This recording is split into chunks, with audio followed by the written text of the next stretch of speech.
Nama saya Helna Ospia. Baiklah, di video kali ini saya akan menjelaskan dua materi pembelajaran. Yang pertama adalah strategi pembelajaran inquiry dan yang kedua adalah strategi pembelajaran efektif. Baiklah, materi pertama yang akan saya jelaskan itu adalah strategi pembelajaran inquiry. Apa sih arti dari strategi pembelajaran inquiry?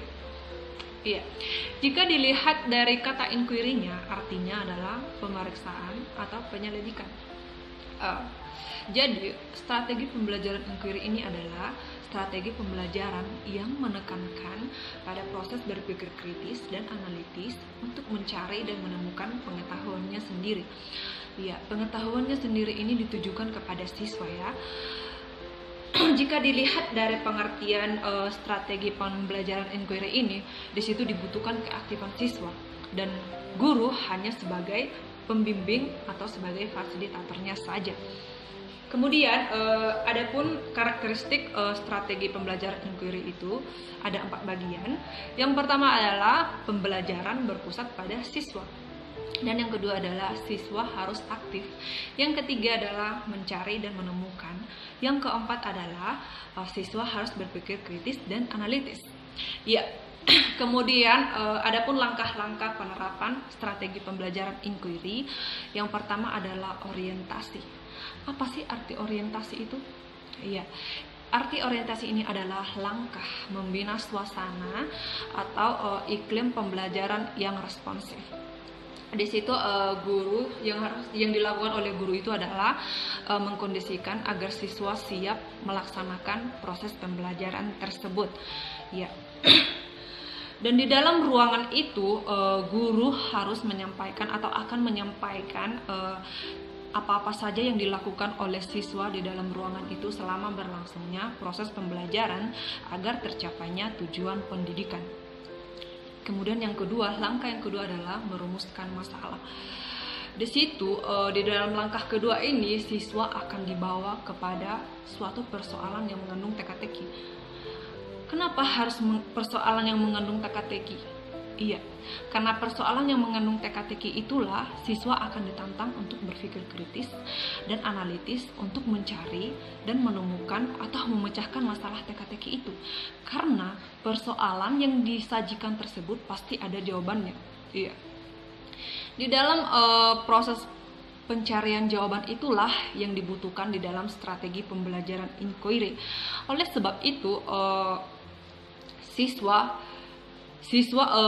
akan memperoleh pengalaman yang berharga dalam upaya mengembangkan mental melalui proses berpikir. Iya, kita masuk dari langkah yang ketiga, yang dimana langkah ketiga ini adalah merumuskan hipotesis. Apa sih arti hipotesis itu? Iya, artinya itu adalah jawaban sementara, jawaban sementara dari persoalan yang sedang dikaji. Ya, dari jawaban sementara itulah yang akan diuji kebenarannya. Ya, salah satu cara yang dilakukan oleh guru tersebut untuk mengembangkan kemampuan menebak atau berhipotesis adalah guru harus mengajukan berbagai pertanyaan untuk mendorong siswa merumuskan jawaban atau mencari jawaban dari suatu persoalan yang sedang dikaji. Iya. Kemudian langkah yang keempat adalah mengumpulkan data. Yang dimana mengumpulkan data ini adalah aktivitas menyaring informasi yang dibutuhkan untuk menguji hipotesis yang telah diajukan. Iya. Di dalam strategi pembelajaran inquiry ini, mengumpulkan data merupakan proses mental yang sangat penting di dalam pengembangan intelektual. Iya. Dan di dalam mengumpulkan data bukan hanya memerlukan motivasi yang kuat di dalam belajar, tetapi juga memerlukan ketekunan dan kemampuan menggunakan potensi berpikirnya. Ya, kemudian langkah yang kelima adalah menguji hipotesis. Yang dimana di sini adalah proses menentukan jawaban yang dianggap diterima sesuai dengan data atau informasi yang telah dikumpulkan berdasarkan pengumpulan data. Kemudian yang terakhir atau yang keenam adalah merumuskan kesimpulan. Yang dimana di sini adalah proses mendeskripsikan tujuan berdasarkan pengujian hipotesis atau hasil dari pengujian hipotesis. Iya. Adapun kelebihan dan kekurangan strategi pembelajaran inquiry, kita masuk pada kelebihannya. Yang pertama adalah dapat memberikan ruang kepada siswa untuk belajar dengan gaya belajar mereka. Yang kedua adalah mengembangkan aspek kognitif atau intelektual, afektif atau perilaku, dan psikomotorik atau keterampilan. Yang ketiga adalah adanya proses perubahan tingkah laku berkat adanya pengalaman. Dan yang keempat adalah siswa yang memiliki kemampuan tidak akan terhalang dengan siswa yang lemah belajar. Adapun kelemahannya atau kekurangan strategi pembelajaran inquiry, yang pertama itu adalah sulit mengontrol kegiatan dan keberhasilan siswa. Yang kedua adalah sulit merencanakan pembelajaran oleh karena terbentur dengan kebiasaan siswa dalam belajar. Yang ketiga adalah memerlukan waktu yang panjang. Yang keempat adalah selama kriteria keberhasilan belajar ditentukan oleh kemampuan siswa menguasai materi pelajaran. Ya, kita masuk pada materi yang kedua, yaitu strategi pembelajaran afektif. Apa sih strategi pembelajaran afektif itu? Ya, strategi pembelajaran afektif ini adalah strategi yang tidak hanya memfokuskan pada aspek kognitif atau intelektual saja, melainkan dari dimensi lainnya, yaitu sikap dan keterampilan. Afektif ini berhubungan dengan nilai yang sulit diukur oleh karena menyangkut kesadaran yang timbul dalam diri seseorang. Jadi dan ini akan sulit dilakukan apalagi menilai perubahan sikap seseorang tersebut. Ya.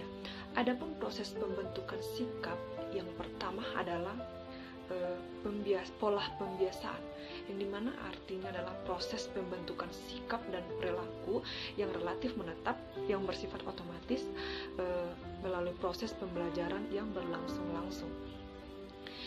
Di dalam proses pembelajaran secara sadar dan tidak sadar, guru sering menanamkan sikap tertentu kepada siswa. Misalnya, siswa sering mendapatkan perlakuan yang tidak enak oleh sang guru, misalnya sering mengejek atau bahkan sering menyinggung perasaannya, dan lama-kelamaan dari dalam diri siswa ini akan timbul rasa benci dan pikiran negatif kepada guru tersebut, dan bahkan akan membenci mata pelajaran yang diasuh oleh guru tersebut. Kemudian sikap negatif ini yang di dalam diri siswa ini akan sulit kita kembalikan ke sikap positifnya lagi. Jadi sebagai guru kita harus menanamkan sikap yang positif terhadap siswa, bahkan harus lebih mengembangkan niat atau lebih mengembangkan bakat mereka di dalam pelajaran melalui sikap positif kita, sehingga murid ini bisa meneladani kita dan akan menerapkannya kepada sesamanya. Ya, kita masuk bagian yang kedua dari proses pembentukan sikap, yaitu modeling. Yang kita tahu modeling ini adalah pembentukan sikap melalui proses asimilasi atau proses mencontoh. Salah satu karakteristik anak didik yang sedang berkembang adalah keinginannya untuk melakukan peniruan atau imitasi. Hal yang ditiru itu adalah perilaku-perilaku yang diperagakan atau didemonstrasikan oleh orang-orang yang menjadi idolanya. Prinsip peniruan ini yang dimaksud dengan modeling. Modeling adalah proses peniruan anak terhadap orang lain yang menjadi idolanya atau orang yang dihormatinya. Pemodelan biasanya dimulai dari perasaan kagum. Jadi proses penanaman sikap anak terhadap sesuatu objek melalui proses modeling pada mulanya dilakukan secara mencontoh. Ya, kita masuk pada bagian yang ketiga, yaitu model strategi pembelajaran sikap. Yang pertama adalah model konsiderasi. Konsiderasi ini adalah proses membentuk kepribadian. tujuannya itu adalah supaya siswa menjadi manusia yang memiliki rasa kepedulian terhadap sesama. Yang kedua adalah model pengembangan kognitif oleh Lawrence Kohlberg. Dia berpendapat bahwa pengembangan manusia terjadi sebagai proses restrukturisasi kognitif yang berlangsung secara berangsur-angsur. Ya. Kemudian yang ketiga adalah teknik mengklasifikasi nilai dapat diartikan sebagai teknik pengajaran untuk membantu siswa dalam mencari dan menentukan suatu nilai yang dianggap baik dan dalam menghadapi suatu persoalan yang dianggap proses menganalisis nilai yang sudah ada dan tertanam dalam diri siswa. Kemudian selanjutnya ada kelebihan dan kekurangan strategi pembelajaran afektif. Yang pertama kita masuk pada kelebihannya. Yang pertama adalah membentuk watak yang bermartabat, dan yang kedua adalah mengembangkan potensi peserta didik dalam hal nilai dan sikap. Yang ketiga adalah menjadi sarana pembentukan manusia yang beriman. Yang selanjutnya mengetahui hal yang baik dan yang tak baik, dan terakhir mengetahui hal yang berguna atau berharga atau sebaliknya. Selanjutnya kekurangan dalam strategi pembelajaran afektif ini adalah sulitnya melakukan kontrol karena banyaknya faktor yang dapat mempengaruhi perkembangan sikap seseorang. Yang kedua adalah membutuhkan waktu yang cukup lama. Dan yang ketiga adalah pengaruh kemampuan teknologi, khususnya teknologi informasi yang menyuguhkan aneka pilihan program acara yang berdampak pada pembentukan karakter anak. Sekian dan terima kasih. Shalom.